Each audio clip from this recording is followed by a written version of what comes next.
Hola a todos. Hoy vengo a hablaros de los vatios versus la corriente. ¿Alguien puede comentar en términos sencillos cuál es la diferencia?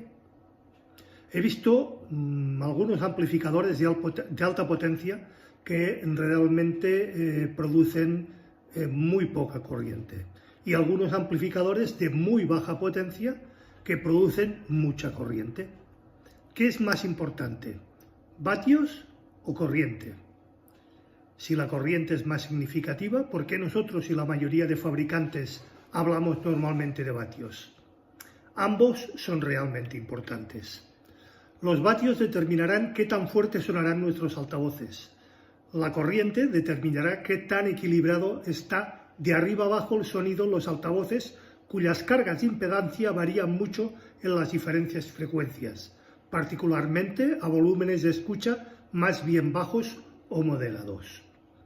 Vatios igual a corriente por voltaje. Poniendo un símil, corriente igual a amperios igual a A. La corriente similar al flujo del agua, poniendo este símil. Voltaje igual a voltios igual a V. El voltaje es similar a la presión del agua, que no al flujo del agua. Cabe hacer esta pequeña distinción. Así que puedes ver, tanto la corriente como la tensión son importantes para componer una clasificación de potencia vatios. Un buen ejemplo con el que puedes estar más que familiarizado son las válvulas frente a los amplificadores de estado sólido o de transistores. Los tubos son dispositivos accionados por voltaje. Funcionan a baja corriente pero a alta tensión y controlan o amplifican esta fácilmente. Los transistores, en contra, funcionan a baja tensión pero amplifican la corriente de forma muy fácil y eficaz. Así que puedes ver que para obtener un vatio puedes tener 1000 volts por 0,01 amperios o 1 amper por 10 voltios. Como dice Magnepan, lo que es mejor dependerá de tus altavoces. Todo lo anterior es en general, y en general los buffers suenan mucho mejor con mucha corriente. Por lo tanto, generalmente se considera una mejor opción un amplificador a transistores. Los tweeters, en contra, no usan mucha corriente, por lo que tienden a sonar mejor con amplificadores valvulares. Los buffers usan mucha más corriente, por eso suenan mejor y más controladas con etapas transistorizadas. Y sí, estoy totalmente de acuerdo, los medios están justo en medio, por lo tanto tú decides válvulas o transistores. Es tu elección. Los vendedores y gurús te dirán casi cualquier cosa y a todo que sí, evidentemente. Que solo tienes que tomar todo eso como puro mercantilismo, es mi consejo, y pura palabrería. La decisión es meramente tuya. Realmente no es lo mejor una potencia basada en alta tensión o alta corriente, sino todo aquello que suene mejor a tus oídos. Entonces, ¿baja potencia, alta corriente o baja corriente, alta potencia? Cuando utilizas un altavoz a, digamos, 10 voltios y 2 amperios, que serán unos 20 vatios, uno tiene alta corriente y se duplicará hasta los 2 ohmios. Y el otro, que solo puede producir, digamos, un aumento del 50% de vatios a 4 ohmios. Descubrirás una diferencia debido a que la diferencia cuando reproduzcas en altavoces con una curva de impedancia media, o eso solo sucede cuando comienzas a acercarte a los límites de potencia disponible en ese amplificador a cualquier demanda de frecuencia e impedancia. La corriente es un componente de vatios, potencia. Por lo tanto, todos los vatios no se crean iguales. Un amperio de corriente por 10 voltios será igual a 10 vatios de potencia, pero 10 amperios por 1 voltio también son 10 vatios. Esta es la diferencia. Además, volts igual a amperios por voltios. Vatios igual a amperios por voltios, pero solamente funciona con corriente continua. La fórmula es un poco más que complicada para corriente alterna, como es la señal de la música. La señal de música, aunque sea positivo o negativo, no es una señal continua, es una señal alterna. Pero dejemos esto de lado por ahora. La forma en que se crea la potencia será mucho mejor o peor según quien te la comente. ¿Por qué? Porque cada tipo de controlador genera una señal reactiva de vuelta al amplificador. Os prometo en un futuro post comentaros cómo afecta esto al damping factor. Cuando la señal de un amplificador mueve un cono hacia adelante y hacia atrás, por ejemplo, la acción de la bobina del cono en el campo magnético realmente genera una corriente eléctrica inversa de vuelta al amplificador. Esta corriente inversa se añade a la impedancia de carga que el amplificador ve. Lo que es crítico en la sección de amplificadores es cómo se crea esa impedancia, llamémosle fantasma. Si el amplificador ve un tipo de carga reactiva, un ejemplo sería un altavoz electrostático, necesita que sus vatios disponibles consistan de mucha corriente.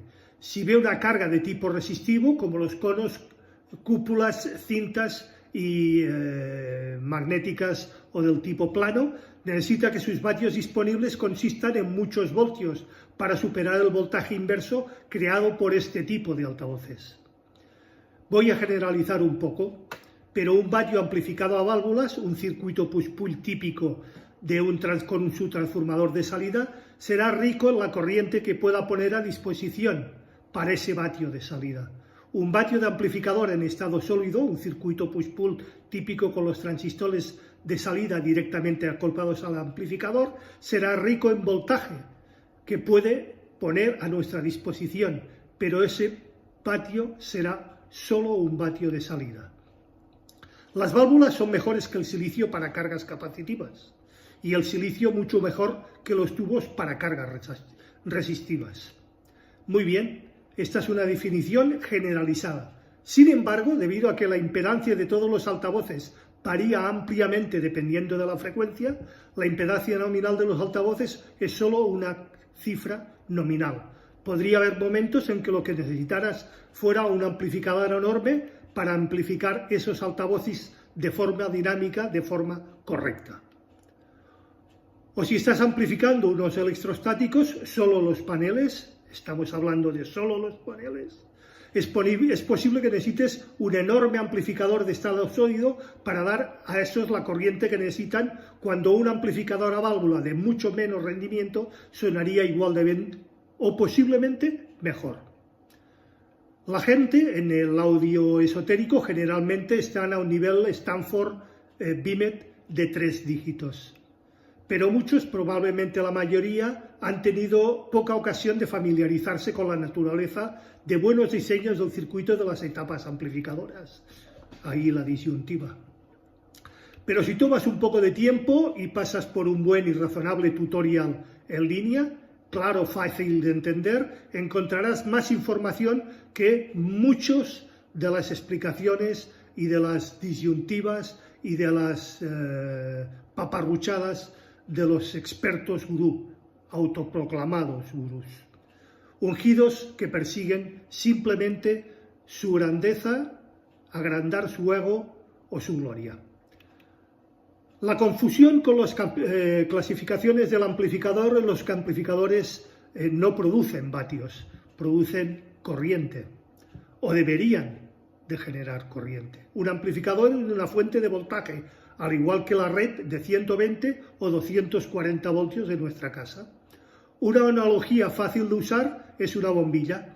¿Cuál es la diferencia entre una bombilla de 100 vatios y otra de 60 vatios? ¿Y por qué una bombilla de 100 vatios es más brillante que una bombilla de 60 en la misma lámpara conectada a la misma toma de corriente? ¿Veis la similitud? No se le puede decir que una bombilla de 100 vatios en la lámpara a la toma de corriente produzca 100 vatios. La toma de corriente suministra X voltios constante. Esa es la clave. Entonces, ¿cómo se diseña la bombilla de 100 vatios y otra de 60 vatios? Pues debemos de aplicar la ley de Ohm. Corriente por resistencia. Vatios igual a voltaje por corriente, simplificando. La bombilla de 60 vatios en una toma de 240 voltios puede decirnos la corriente que va a necesitar. Reorganizada la ecuación, de watts da corriente igual a vatios dividido por el voltaje, o sea, 60 dividido por 240, 0,25 amperios. Necesitaremos 0,25 amperios a través de la bombilla para obtener 60 vatios. Controlamos el emparejado por resistencia. Para obtener esos 0,25 amperios, ahora vamos a la ecuación del voltaje y reorganizaremos para resolver la resistencia. Resistencia es igual al voltaje dividido por la intensidad, o resistencia es igual a 240 dividido por 0,25, es decir, 960 ohmios. Por lo tanto, para diseñar una bombilla de 60 vatios se requiere un elemento o un filamento que sea de 960 ohmios para una tensión de 240 voltios. Eso nos da unos 60 vatios en una toma de 240 voltios, como acabo de decir. Pero una bombilla de 100 vatios, intensidad es igual a 100 dividido por 240, nos dará 0,417 amperios. Dicho de otra manera, resistencia es igual a 240 dividido por 0,42, es decir, la bombilla de 100 vatios debe de tener una resistencia de 571 ohmios. Por lo tanto, para diseñar una bombilla de 100 vatios se requiere un elemento con una resistencia de 571 ohmios. Eso nos da que 100 vatios en una toma de corriente para 240 voltios. La diferencia son las resistencias de los elementos de tungsteno que hacen que a mayor corriente fluya desde su receptáculo. Esta corriente adicional es la potencia adicional de voltios por amperios. Vale, genial, menudo rollo, ¿no? ¿Y qué pasa con los amplificadores y la corriente? Pues exactamente lo mismo. La única diferencia es que los altavoces, a diferencia de las bombillas, tienen diferente resistencia a diferentes frecuencias que presenten una carga variable en nuestro amplificador. Y eso es como instalar constantemente bombillas diferentes de potencias diferentes en nuestros enchufes. Se volvería el amplificador loco. Eso, evidentemente, representa una carga variable similar en la toma de la pared, o a la de la toma de la pared. Pero la salida de la pared tiene un almacenamiento de corriente infinito, es decir, puede reducir la resistencia y la salida suministrada a la mayor corriente a un máximo de 20 amperios, que es lo que son nuestros disyuntores, o 10.000 amperios, la corriente máxima en cortocircuito del transformador de los servicios públicos. Pero un amplificador no tiene 10.000 amperios de corriente a nuestra disposición. El amperaje se puede suministrar, estará limitado por el transformador de su fuente de alimentación. Si tienes un amplificador de 100 vatios, tienes un dato sin ningún sentido. Si tienes un amplificador de 100 vatios a 8 ohmios, eso sí que es una característica o una especificación. Para diseñar un amplificador de 100 vatios a 8 ohmios necesitarás al menos, eso dependiendo de la clase con la que esté diseñado el circuito, un transformador de 100 vatios en su fuente de alimentación. Un altavoz es como una bombilla de 8 ohmios. Ahora tenemos un amplificador de 100 vatios. Menudo tostón, ¿no? Pues sí. Pero recuerda que lo importante es disfrutar de la música, no estar constantemente sufriendo por si ese equipo, ese pasaje, esa pieza o ese álbum suena hoy mucho mejor o peor que ayer. Como siempre, quedo abierto a cualquier consulta, duda, aclaración, cuestión o sugerencia por vuestra parte. Será debidamente contestada. Recordad, si os ha gustado, por favor, dadle al like, es muy importante. Compartid el post, así ayudaréis a crecer al canal. Suscribiros si no lo estáis ya y acordaros de darle a la campanilla gris para que YouTube os avise de cualquier novedad dentro del canal. Muchísimas gracias a todos y nos vemos el próximo viernes en un nuevo capítulo de A las 8 estrenamos. Hasta entonces.